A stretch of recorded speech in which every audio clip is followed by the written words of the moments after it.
It seems like it's impossible, but it's our final regular show of Our Town for 2024's calendar year. My name is Darren Swenson. I'm the host of this program, and we're glad that you take a little time every Thursday morning to join us on 94.9 and 99.1 The River.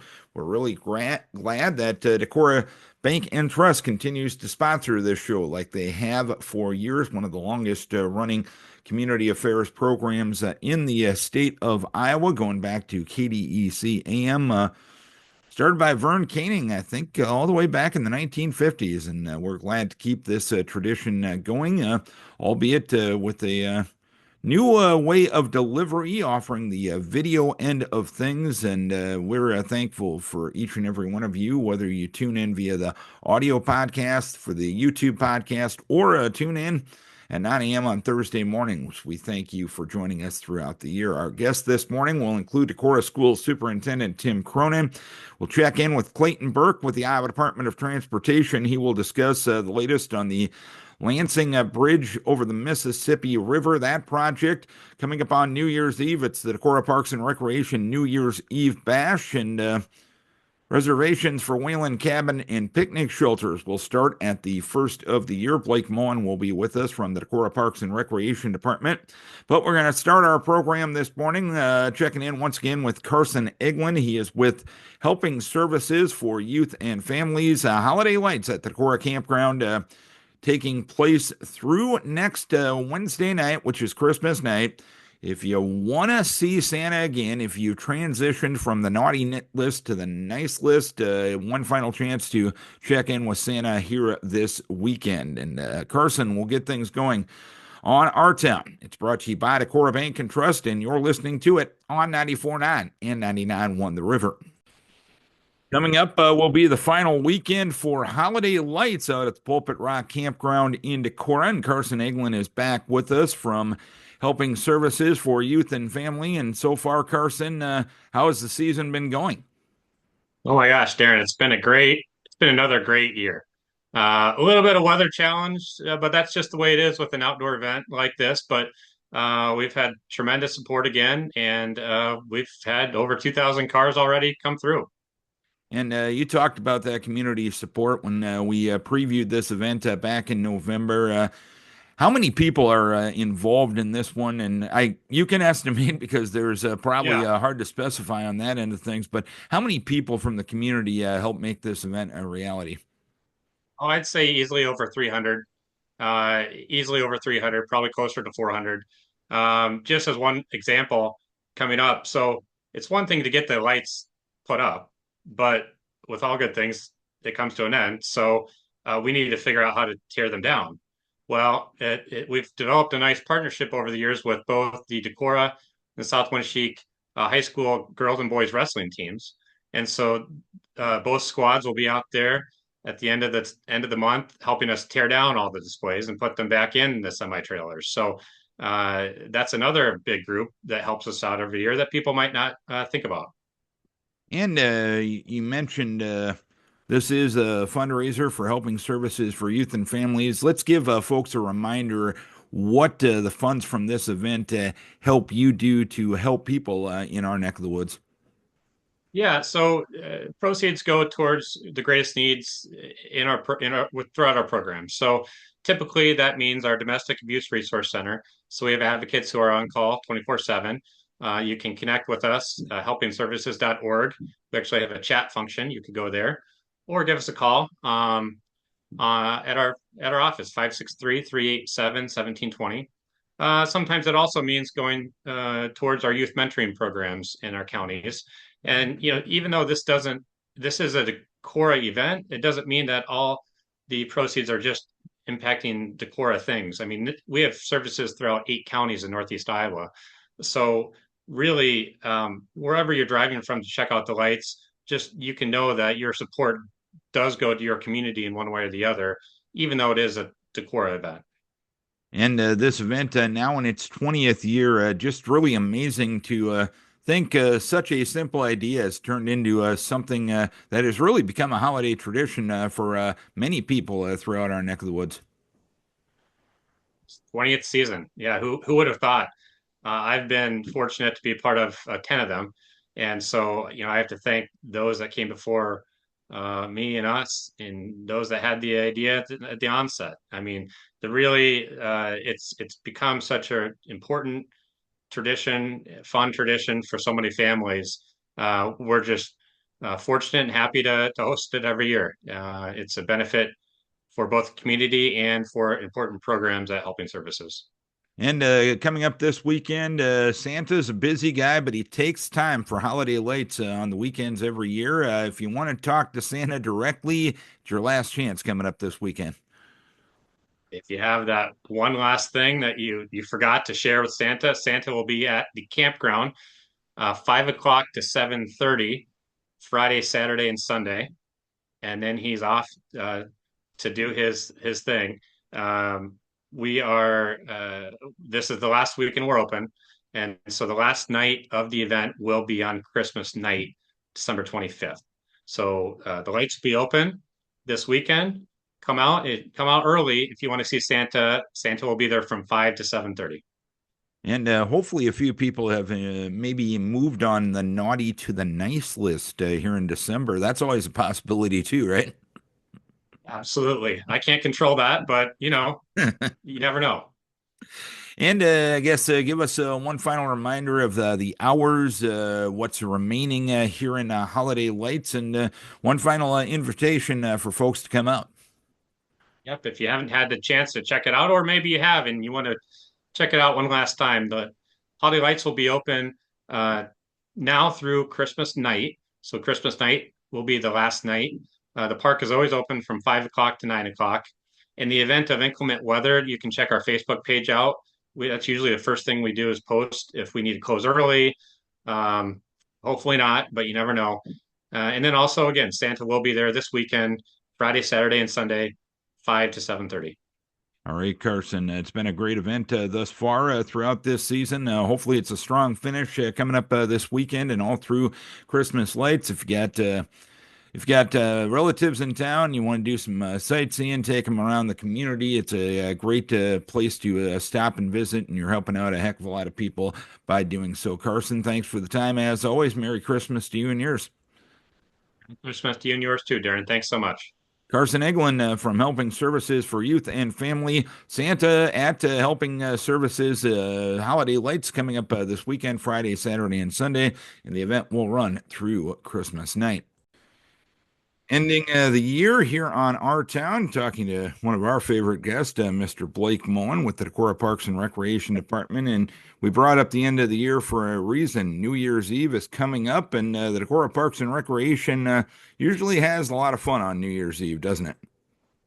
Yeah, no, we do, Darren. We do. And again, as always, appreciate you giving us the floor to kind of say a few things about it. But no, we're really excited, Darren. It's our annual New Year's Eve bash. Really looking forward to it. It's a fun event. Something that our department started many years ago. 25 plus years ago, and essentially during COVID, it got shut down for obvious reasons, but then we brought it back a few years ago and we've had a wonderful attendance, and a lot goes into it, but we're really excited to have it again this year. And give us the specifics of the event. Yeah, so this event is at Luther College in the Region Center where all their basketball courts, the SRC, the pool, everything else is. So a big shout out to Luther College. They're great to work with. And they've been very easy to work with because they essentially let us use their facilities. So at Luther College on December 31st from 5:30 to 9:30, we will have access to the SRC. So that's the indoor track, tennis courts, pickleball courts that are up there. We'll have access to the North Gym, which is the smaller gym on the north side of the building. We'll have access to the turf room as well, where you can play football, soccer, and so on. And then we'll also have the pool going on as well. So really, again, appreciate Luther being willing to work with us because obviously they're going through a lot of awesome remodels right now down in their building, but they're still willing to make it work for us and use that as a facility. So from 5:30, 9:30 that night, it's free to the public. Come on down. We will have those spaces open for parents to play with their kiddos or friends to play with each other, whether it's basketball, football, We'll have different, we'll have a bouncy castle up in the SRC for the real little kids. We will also obviously have the pool open, so bring your swimsuit, your towel, and whatnot as well to jump in the pool if you'd like. But it's kind of an open-ended, come and go as you'd like. But we're really looking forward to having that and being able to provide it again this year. And in my mind, and one of the reasons this event works over the years, you look at what's available for entertainment on New Year's Eve. The family-friendly stuff is probably put on the back burner, unfortunately. And this is as family-friendly of an event as you can have. Yeah, it is, Darren.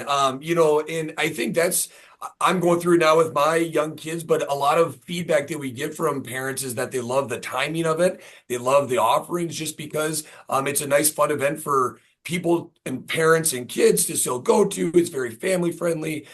Spend a few hours kind of burning off some of that New Year's Eve steam and whatnot, but then there's obviously still the night ahead for folks too. So it works out really, really well there. And I do want to also say one plug-in. It is a free event, so anyone can come. Anyone can come. We wouldn't be able to do it without our two sponsors, though, Decorah Bank and Trust and Gunderson Health System. They have sponsored the event for many, many, many, many years. And because of their sponsorship, that's why it's free. We have the bouncy castle. We have a concession stand up and running. We have staff in place. And so a big shout out to them as well, because we can't do it without their sponsorship. And of course, the calendar will turn to 2025 on January 1st. Once you guys get back in the office, I believe on January 2nd, you're going to start getting ready for summer already. That's a positive vibe right there, man. Absolutely, Darren. It's funny. The wintertime, it seems like it's a little slower for us, but we're always thinking ahead to summer and the springtime and whatnot, because it'll be here before we know it, and then that's when we get busy. So, no, you're right, Darren. Right now, parents can go on our website and see all the current offerings, because we still have some classes going on right now and some programs you can still sign up for. But come January 2nd at 8 a.m., that is when we are going to open registrations for Whalen Cabin and picnic shelters in the parks for the 2025 year. And that will essentially cover April through October. So if parents are looking ahead to schedule, whether it's a graduation party, if there's an alumni get together, whether it's Decorah High School, Luther College, it doesn't matter, reunions and whatnot, we will start taking those registrations again on January 2nd at 8 a.m. One other announcement with that, Darren, is the way our registration works for that is you call in the office, and we do not take any early registration. So unfortunately, if you were to send an email at 7:58 a.m. saying, hey, I want this date and time, unfortunately, we're not going to respond to that, or we wouldn't be able to take that registration, because you have to call at 8 a.m., no earlier. What we're telling people, though, Darren, is that if you call and no one answers, I'll be honest, part of it is we are receiving a lot of phone calls right at 8 a.m. And so what we will do is it will go to voicemail. We then have your timestamp, and then we'll call back to confirm your registration after that. So if you call, leave us a message. We'll follow up with you to reserve that spot and get things squared away for you. Based on what you're telling me, is January 2nd one of your busiest days in the office then? No doubt, no doubt. I don't have numbers for you, Darren, but the amount, if anyone wants to see a circus go on, you should come to our office at 8 a.m. on January 2nd, because the phones will be buzzing for about 45 minutes and they won't stop. So, again, Darren, it's a fun time of year for us, because the New Year's Eve bash is on the 31st, but then also the 2nd, like you said, is our first working day. So we start to switch gears, start thinking about summer and spring and the things ahead there. And of course, I think many people associate recreation activities with the warm weather and the outdoors, but you have a fair offering here in the wintertime as well. We do. And I would definitely encourage parents to still go on our website. We opened our winter brochure registration was started on the 15th of November, but there are still a lot of classes that haven't even started yet that registration is open for, including bitty basketball, bowling. We're going to do another pool league as well. and different things there. After school programs are on there as well. One thing to also mention too, Darren, is that we have other we'll be doing our fly fishing clinic again at Decorah High School. That's another partnership with Trout Unlimited in the Driftless region that we work with to offer that. So that's coming down the pipe as well. And of course, as always, I encourage parents to check out our Facebook page, check out our website, because there are times that we do pop-up events too that go into place as well. So lastly, it is Christmas time, so we are still taking letters from Santa as well. We've got an awesome group of folks from the group that's called RSVP. They have volunteered their time to help us with the letters to Santa. So parents still have time to get those in if you want to drop one off at our office here, or we have a mailbox right outside the front door. If it's after hours, I encourage you to do that as well, because it is Santa time, and we got to make sure those wishes get into Santa. So Anything else folks need to know, as long as we got you on the horn this morning? yeah, just that again, we really appreciate everyone's collaboration and everything else. As we enter the winter time, we try to still stay plenty busy, whether it's programming, whether it's stuff in the parks, whether it's working, getting the ice rink up and running, those kinds of things. So if you ever have questions, people, just feel free to reach out, call our office, send an email, or what have you, and we'll definitely make sure to post updates as they come about on our Facebook page. And your voice is a little raspy. It's like you're coaching this winter too, right? Yeah, it's because I yell at work. No, I'm just kidding. No, it's yeah, coaching is great. So my voice is a little raspy this time of year, but that's okay. It is what it is. I think people know me enough that my voice kind of sounds like this. So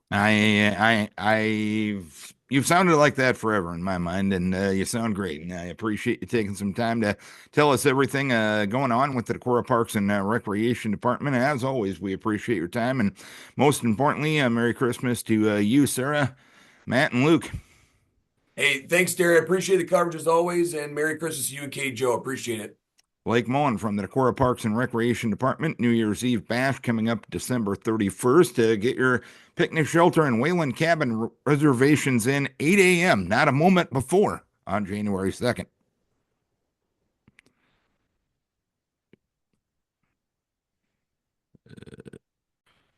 One final time this year, we'll check in with Clayton Burke with the Iowa DOT, talking about the Lansing Bridge project. And Clayton, here in the month of December, when it comes to the project itself, what does the weather still allow crews to do? What does the weather prohibit crews from doing this time of year?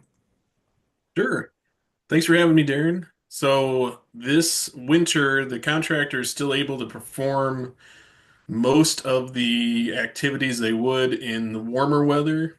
It's just more difficult. So it's harder on the crews, the cold weather.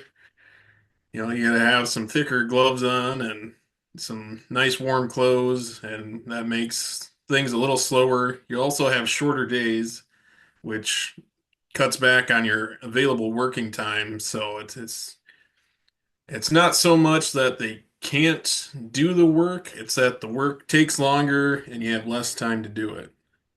And related to weather, obviously, the rising Mississippi River earlier this year slowed down the project some with that high waters that you dealt with. Have you caught up for the most part from that point?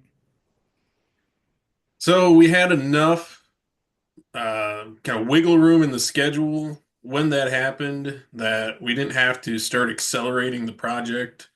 There was just enough free float that we were able to keep going. And so right now we're just operating as is without spending any extra money or having extra crews come in. We just have a little bit less wiggle room when it comes to the schedule. And in general, where are you at with the project? What are people noticing when they're driving by that area? Yeah, so there's a few exciting things going on. We've got work going on at 3 locations. They're building a pier on the Wisconsin side of the river. They just poured the pier cap, and so in the next few weeks, you should see the final look of what the pier on the Wisconsin side is going to look like. And then they're also working at the pier on the Iowa side that's right next to the railroad tracks. You'll see the contractor digging that out and then starting to work on the drilled shafts in that location, the deep foundations.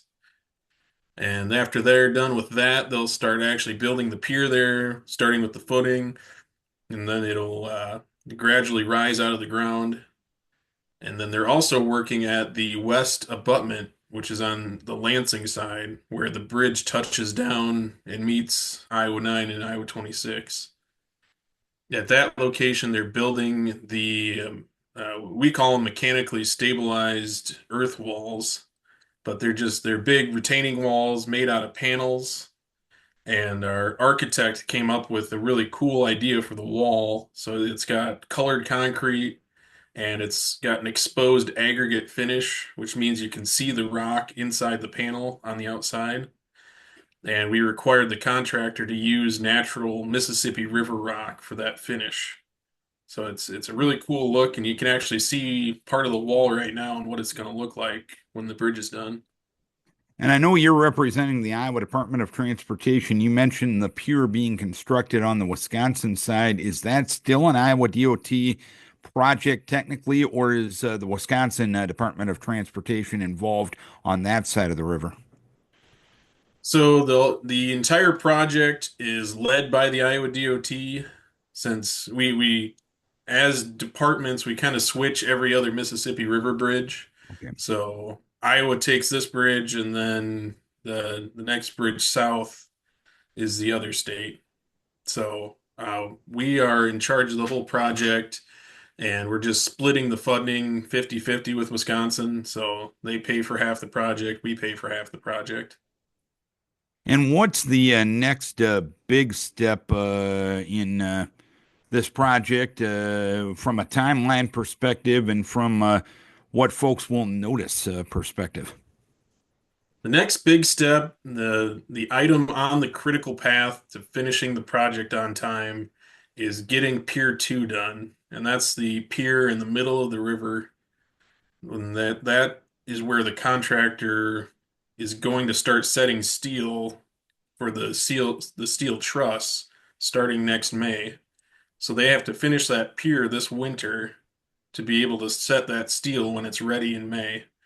And to do that, they have to construct a coffer cell, which is just a big steel and concrete tub that they can pump the water out of the river from, so they can work below water level. And then they're going to construct the footing of that pier, and then the pier and the pier cap, just like the other piers they built. Out of my own ignorance, assuming the rivers might be frozen over at times that they're doing that, how do you build a pier in the middle of a frozen river? It's tough. I imagine. That's why I'm asking. They'll have to keep a channel open, and they'll do that by running their boats and their barges back and forth. They'll break the ice if they have to with their tugs and their barges, and they'll spend a lot of time and energy keeping that open so they can work through the winter. And when it comes to the deadline to make this bridge a reality, see it fully constructed, and have it open for traffic, when are the expected deadlines as of this time? I am expected to get this bridge open by the end of 2026. Okay. So that's what we're working towards. Is there going to be any interruption of any traffic in the Lansing or the DeSoto area or on the previous bridge here in the winter months? Not so much in the winter months, but there will be some significant traffic impacts coming next spring and summer when we start to build the new roadway for Iowa 9 and Iowa 26. All right. Anything else the public needs to know as long as we got you for a few minutes? No, just appreciate the interest we've been getting. We've been getting awesome comments and feedback on Facebook, on our posts that we have. So keep it up. We love to see that, and just keep watching the progress. All right, We'll be out Clayton. there all winter. All right, Clayton, we appreciate you taking the time every now and then to give us an update on what's going on with the Lansing Bridge. As long as we got you on the horn, it's only a couple of weeks away. Merry Christmas to you and yours, and make sure you get your shopping done and don't focus on this 24/7, man. Thanks. You too, Darren. All right. Well, thanks Appreciate for it. the reminder. We're guys, we work best under pressure, don't we? Yep. All right. The 24th. Maybe the 23rd on a good year. Clayton Burke with the Iowa DOT giving us the latest on the Lansing Bridge project. For the final time in the 2024 calendar year, we'll talk with Decorah School Superintendent Tim Cronin. A few things to discuss as education winds down, at least for the calendar year. And obviously, Tim, the bond issue for the new elementary school passed by Decorah voters last month. The next steps in the process, where are they at right now in the conversations of developing a building plan and taking those next steps forward? So we've had we're working with Emergent Architecture. We've had some kind of high level, just kind of small group administrative kind of helping Nick kind of think through like how many rooms do we need in the building and trying to match up and make sure that we have enough rooms for all the people. It's a little hard to do in the sense that we've got everybody in places in John Klein. There just might be multiple people scrunched in, and you can never know exactly how many support staff you'll have. You have a pretty good feel for how many classrooms you need, but it's some of those other stuff. So we've kind of met with Nick a couple times, looked at a few things, tried to make sure that that's all ready to go. Nick will, so that's the level of schematic design, kind of the big picture stuff, and then we're going to focus on the design development. And so that'll start in January and be a 3-month process. And that's where Nick will start meeting with user groups. So you might like meet with the art teacher and talk to the art teacher, make sure the room has plenty of storage because I have a lot of, projects. And then the new standard, of course, would be to have a separate room for your kiln, kind of a little blocked off room so that when you fire your kiln, you don't have to have the room empty or worry about any kind of safety things. So art room is maybe a specific example, but there'll be conversations with specials teachers, classroom teachers, para group representatives, maybe not everybody in the whole building, but representatives from those groups to kind of talk a little bit about how we use the space currently and what our hopes and dreams would be for the new space. And this is probably an impossible question to ask. How do you go about designing this building, knowing the fact that you have to probably look maybe 50 years into the future to see how education will be delivered at that time? Oh, for sure. There's definitely some challenges. We were just kind of talking, I think the big key is try to have as much flexibility with the space as you can. And obviously I've been in buildings where we've taken out walls or put in walls or stuff, but any kind of flexibility with bathrooms and hallways and just making sure that the district can be flexible if we need a whole bunch of rooms. If something would happen to our preschool partners and we wouldn't have as many preschool partners, we'd need more classrooms.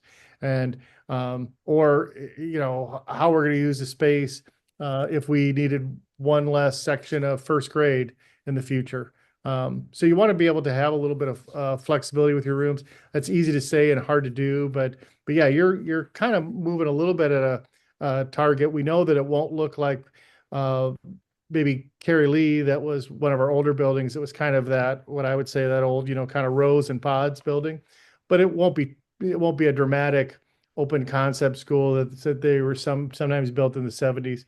But I think the big thing for me and that we've talked with Nick about is just making sure that we're flexible for future needs as best as possible. But yeah, you're aiming at a moving target for sure.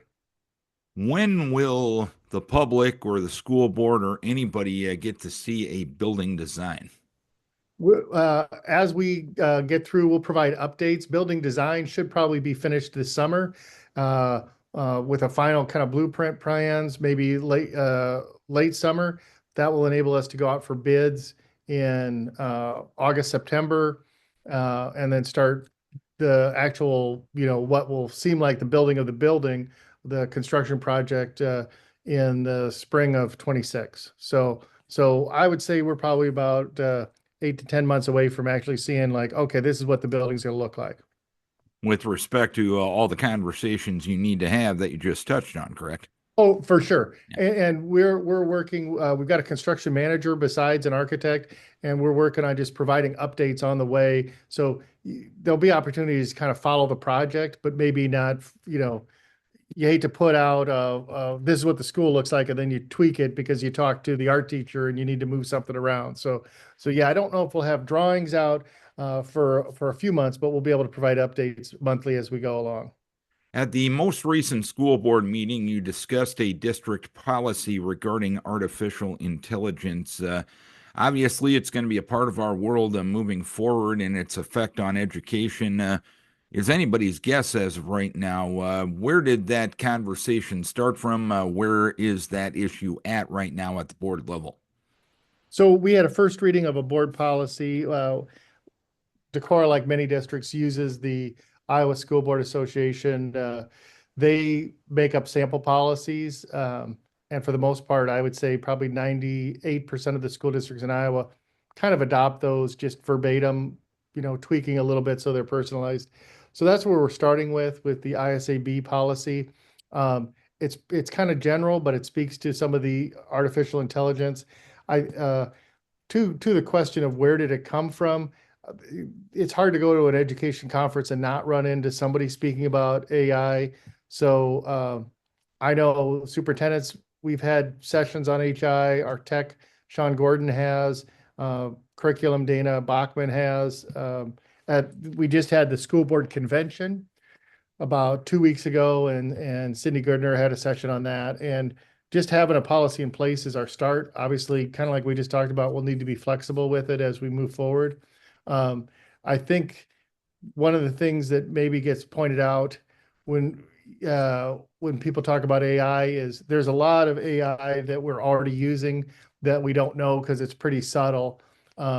We think of maybe a chat GPT that, write me a paper on the American Revolution, and then they generate a paper. Well, sure, that's totally fabricating without your ideas.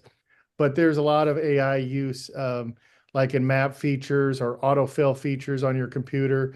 I've got a daughter in college who I asked her, she said, I don't use AI, Dad, but she uses Grammarly. Well, Grammarly is a form of AI. So understand, of course, there's a couple different levels of AI, and we're all probably using them. And on smaller features, if you're doing a mapping feature on your phone, there's a lot of elements of that, picking out routes or stuff, or if you're even searching for a restaurant, you're using some form of AI. So, but the first step to have a first reading on the policy, we'll have the second reading next month, have an official board policy, and then just understand that we'll remain flexible with it.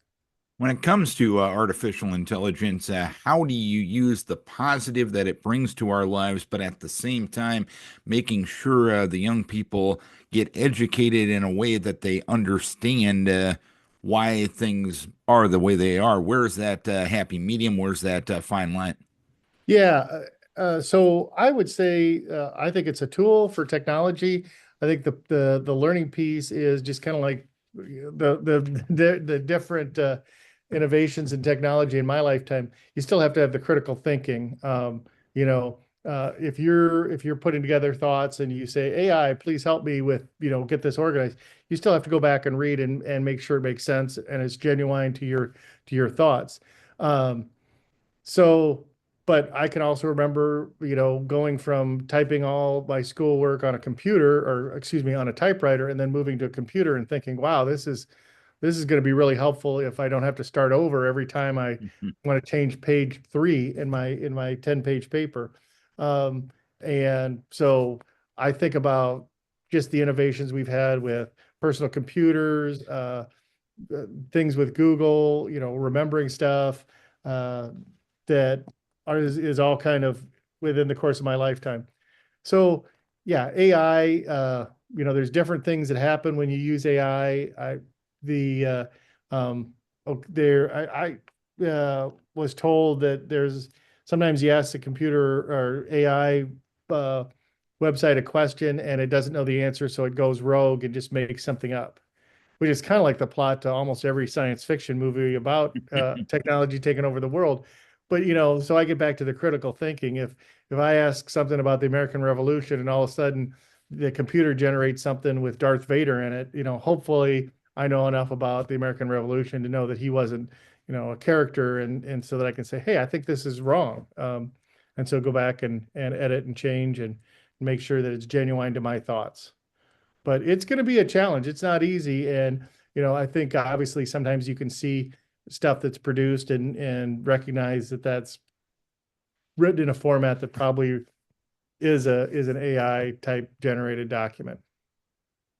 It'll be an interesting thing for all of education and really all the world moving forward on that front. You will be in search of a new elementary principal as Principal Varney is stepping down at the end of the year. You're going to send out a survey of community residents of the what they want to see in an elementary principal. I know you've sent these surveys out in the past.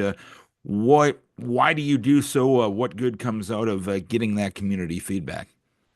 Well, a couple of different things. As we discussed at the board meeting, we're going to have a search committee and interview the candidates. And so while we have the internal traits that we'd like to get as much feedback on what the other traits or characteristics people value in the district.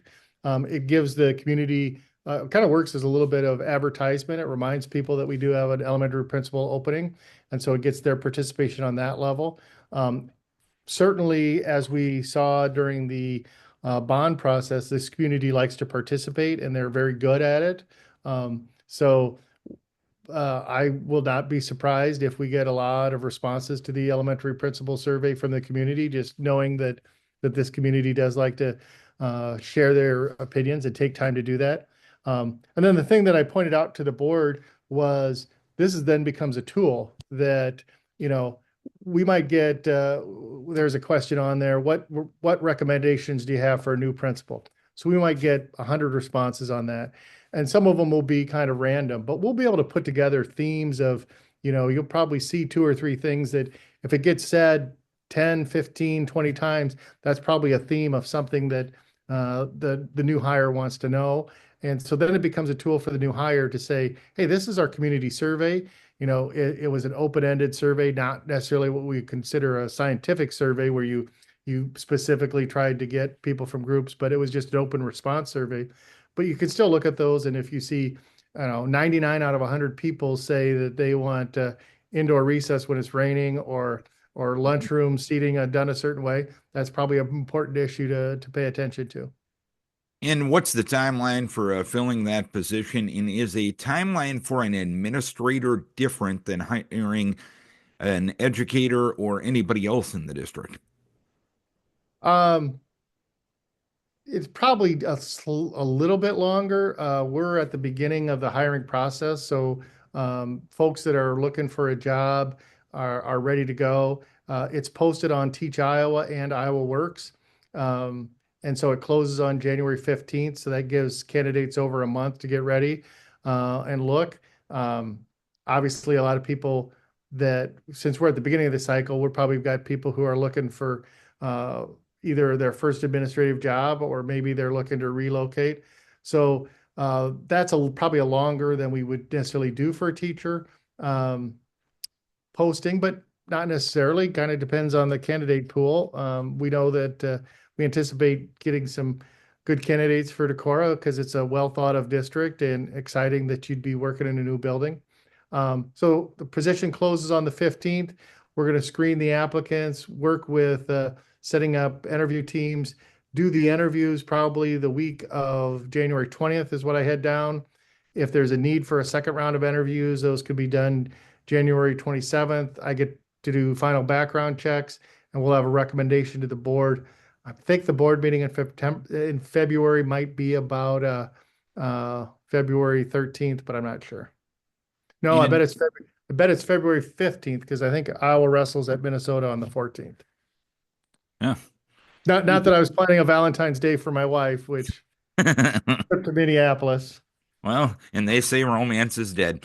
Yeah, exactly. Exactly. Obviously not. And from the outside looking in, seemingly an administrator, when they get hired into a district, would need to hit the ground running a little bit more than other positions in the district. Am I right or am I wrong? Well, sure, because you're working with, if I'm a classroom teacher, there's a little bit of it's all new. You've got a new group of students, whether you be a ninth grade teacher or a second grade teacher, it's all new to them. The difference, if you come into a building as an administrator or as a district leader, everybody's kind of ensconced and they have the routine and you're playing catch up from what their routine is. If I'm a classroom teacher, we're all starting fresh on August 25th, 2005 with the first day kind of thing. So, yeah, there's some opportunities with Rick's announcement coming as early as it did. It kind of let us get this all in place. And then they'll get to be, depending on the candidate that we offer and their schedule, we'll be able to have some opportunities to include that person in some decision-making for the 25-26 school year. So it'll be hopefully a nice transition. That being said, you can never fully, there's no amount of days that you can fully transition, prepare somebody to transition to a role as a principal. We've got some stuff here at the central office where we've brought in a new person to replace departed staff, and it's just hard to learn everything you need to know. And I know at the last board meeting you held some bus purchase decision. I believe you purchased a 77 passenger and an 84 passenger, and there's some interesting ideas being put forth regarding new buses and transportation and everything like that. Review what the board discussed that evening. Well, we had bids for diesel buses, and we got an alternative for a propane bus. I was fortunate enough in Central City, we transitioned from pretty much our fleet from diesel to propane, much smaller fleet than here in Decorah, obviously. And it was that process kind of started out with people being skeptical and then getting to drive a propane bus and having one in the district, and our fleet is much smaller, so we had 1 out of 9. But bringing it in that way and folks kind of understanding, oh gosh, they're not as difficult to fill as I thought. They warm up faster. They don't gel up on cold days, and they have more power than diesel buses. They respond a lot more like cars. Were the positive observations we had about diesel in Central City, so it made it easier to add more. So if you want to call that a beta test kind of thing, that's kind of our discussion. The board did approve the propane purchase. It's a matter of how soon buses can get here. Buses have in the past been sometimes 10 to 12 months from the time you order them to delivery, but school bus sales thinks that they can get us these buses in April of this year, which would be great. And so then there's just the matter of, so we're going to have a propane bus and how are we going to get it filled?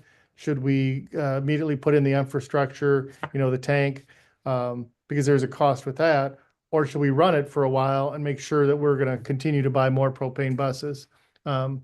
So we have also made arrangements to just have our buses filled off of a truck so we don't have to have the infrastructure put in right away. We talked briefly about electric buses, but we haven't they're super expensive. So without a grant, they're almost cost prohibitive to do. And the infrastructure for electric buses isn't quite as up there as propane. So we might transition to propane for a couple years, but we're always kind of looking for what we can do to be greener and better for the environment. The cost savings, propane buses do cost a little bit more than diesel. They used to cost about $15,000 more, but I was surprised this is only $7,000 more. You do save money over time. The fuel for propane, even though you get fewer miles per gallon, the fuel could be about $1 compared to the diesel cost. And then the overall maintenance on propane, oil changes are much cheaper because they just have a more conventional engine and use about half as much oil. Lots of school districts in Lynn County had used propane, so we had good resources. When I did this down in Central City 8 to 9 years ago, we reached out to Linn-Mar, Cedar Rapids, and Vinton-Shellsburg, and everybody we talked to was, when you asked them, like, what are the negatives about propane, and they would say that we didn't make the switch earlier. So we've got partners up here neighboring school districts. I know Alma Key has a certain amount of propane buses too. So a good opportunity to give a try to propane and make sure it fits for Decorah. And final question for you this morning. So many times we talk about issues and concerns and problems that you're dealing with, and a lot of things related to news, as you very well know, tend to skew probably more negative than positive. But looking at the calendar year as a whole for the Decorah Community School District, what are some of the most positive things that the district has come to fruition for the district this year? Well, I love that question from a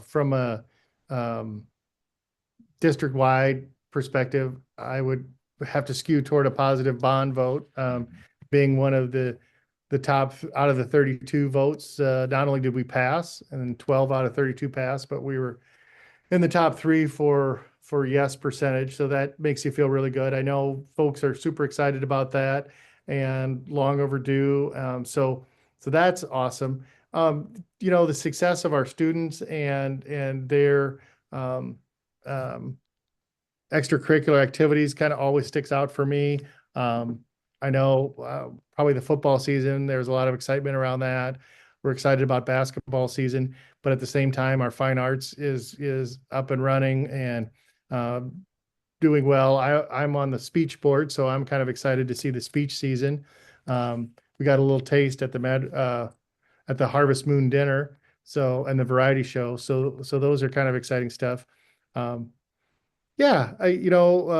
continue. The newspaper did an article on our standardized test scores that came out, and it was like the article, or it was decorahnews.com, but it was like no improvement needed or no mediation required. And I've been in districts where you get your scores back, and it's like, oh, we got to work on the primary scores. And honestly, we're a very high achieving school district, and it's just nice to have that reaffirmed.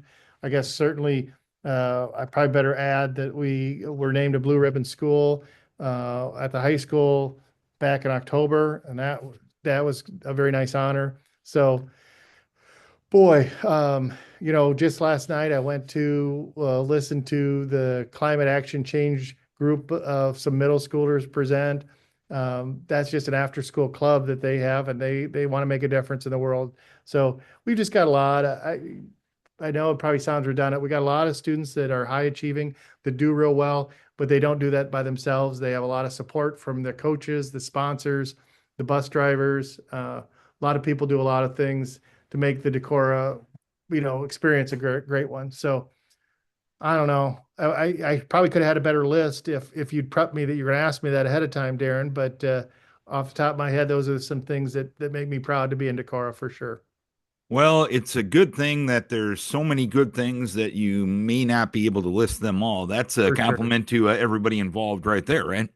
Absolutely. Absolutely. I'm probably going to get done with this and I'll have my list ready for next month. But, and probably, some of the things that are really nice signs will be people reaching out to me, excited that we have an elementary principalship opening because people know that this is a good district. So yeah, lots of neat things happening in Decorah.